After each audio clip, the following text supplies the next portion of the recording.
Çaqqal gözlərindən mail. Basılır bir dənə pərdənin dibinə, sol əlini söşüyür, yerə özünü kölgə eləyir orada. Onu gözləmək üçün. Gör, nə gözləyər? Gördüm, var gördüm. Zəminin çölün kulağının içindən bir dənə şahmarla burnunu qaldırır, yuxarı qolcuyu görür. Gəlir qolcuya yaxınlaşır, əlinə yaxınlaşanda insaf edir. Qocanı çalmır, əlinin üstünə zibib gedir. Qoca hiss edir ki, əlime ilandır əydir. Ha, sonra bir şey geldi. Daha orasına başa düşən bir şey. Şahmardır, çalağandır, vurandır, vurmazdır, qorxuludur, qorxusuzdur, orasını başa düşən bir. Bəli hiss edir ki, əlime ilandır əydir, əlini yerdən üzür. Aşağıya toplayıb tüfənciyor. Əl edir, qələmə yazır.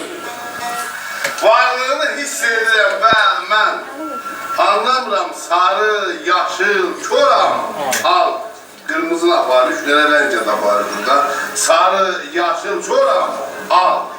İtər batar, otarmağın bazarmaz. Nə eyləsin, tapşırmaqla çora? Mal. Çora mal. Naciyyət baxar, tox çölə, tox buna. Pişir verməz xalqın acın toxuna. Dişləməsə çora yalnız toxuna. Nə bilsin ilandıya? Çora mal. Sağ ol, sağ ol.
Kimsə, sən mərhaba çox paşizə hakimsən.